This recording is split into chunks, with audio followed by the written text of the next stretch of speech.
Today, we're going to go over how to region swap and install the PicoBoot mod on your Gamecube. For this example, we'll be region swapping from a Japanese Gamecube over to an English Gamecube. From there, we'll be installing the PicoBoot mod, and you can follow along with us, starting along with disassembly. We'll start off with the 4 game bit screws on the corners of the Gamecube.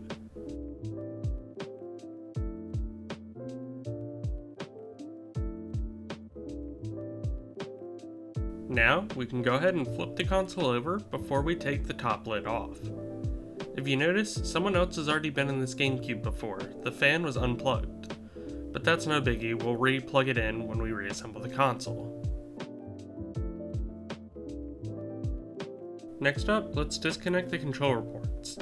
It should just unclip from the front housing, and then you can go ahead and pull the ribbon cable straight up from the motherboard. Then, you can go ahead and set it off to the side. Go ahead and repeat the same process for the back piece where the AV and the power cable is. Then, we'll go ahead and remove the 2 metal fins on top of both of the memory card slots. They both have 2 Phillips head screws holding them down.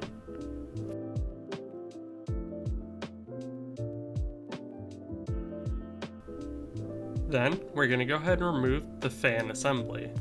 It's 2 Phillips screws, and then you should be able to remove it. You may have to unplug the red and black cables, but as we mentioned earlier, mine were already unplugged. Now that the fan assembly is out of the way, there's 12 more Phillips head screws around the edges of the Gamecube. Go ahead and remove all of those.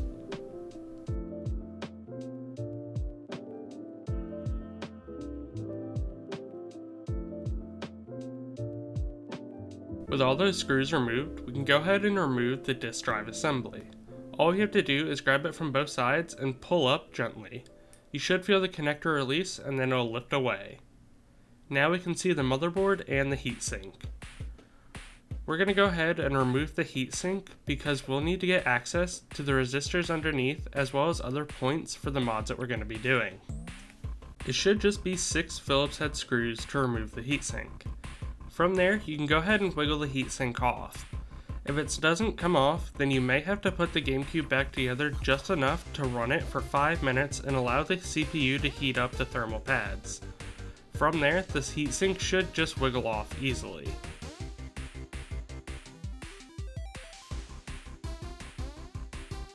We're now fully disassembled to the motherboard of the Gamecube.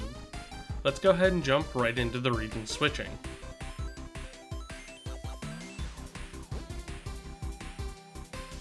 To perform the region swap is as simple as taking the resistor from the position R5 and soldering it to R6.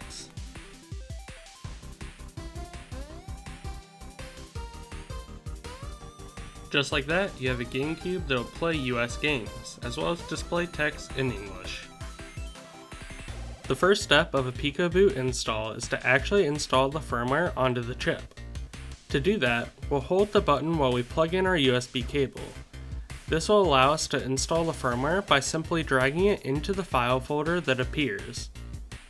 When we drag it in, it should disappear and restart the Pico chip. From there, you're ready to begin your PicoBoot mod.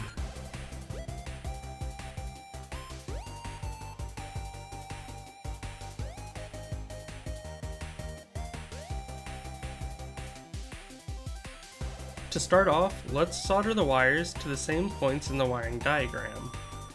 We'll be showcasing a DOL001 console. However, if you have a DOL101, then you'll need to also solder some wires to the bottom. We're going to start by soldering them to the motherboard because we want to keep the wires as short as possible to help improve the performance of PicoBoot. The best way to do that is to solder them to the motherboard first and then feed them through the shell before soldering them to your Pico.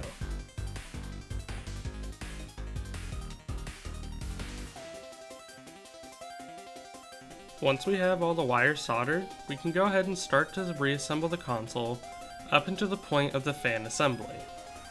You'll also want to make sure that you keep your wires all bundled together and that you insert them through one of the holes in the metal cage for the DVD drive. This will allow us to feed the wires out towards the fan assembly, ultimately to reach our Pico.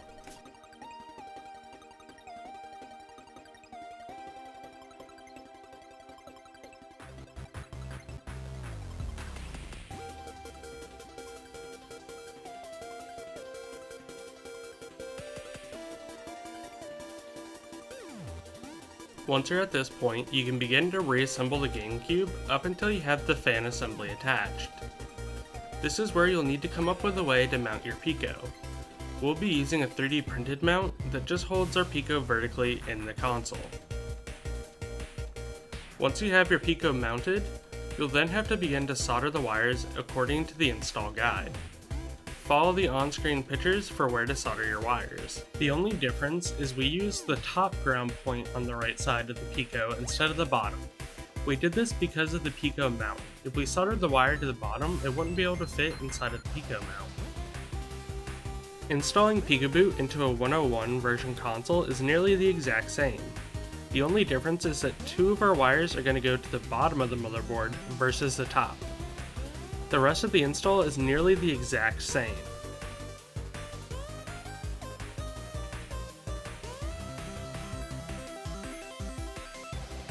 The next step to modding our Gamecube is to replace a save battery located near the controller ports.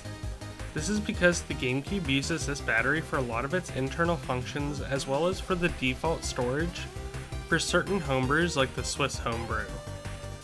That means that we need to replace this battery if we want any of the files on our SD card to be accessible.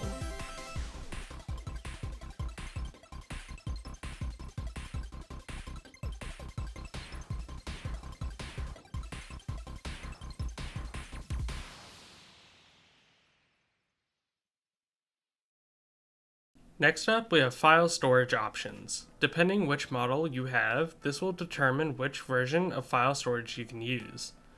If you have a 001 model, that means you have the second serial port on the bottom of your console, which means you can use the SD card adapter that locates on the bottom of the console. If you have a 101 model, then you do not have the second serial port, meaning that you have to use a memory card adapter, which adapts it to an SD card. The very last step is to get our SD card ready. Go ahead and format to FAT32 and download the latest Swiss archive.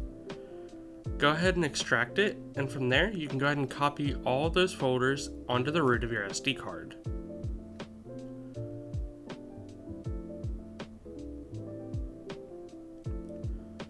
Once the files are copied, go ahead and open up the DOL folder and copy the DOL file to the root of your SD card. From there, go ahead and rename it to ipl.dol. From here, you can go ahead and copy any games or anything like that you want before ejecting your SD card. You can now fully reassemble and plug in your Gamecube to test. You should have a modified Gamecube that displays text in English and also boots up into the Swiss disk right away. If you want to see more content like this, please be sure to subscribe and check out our wiki below.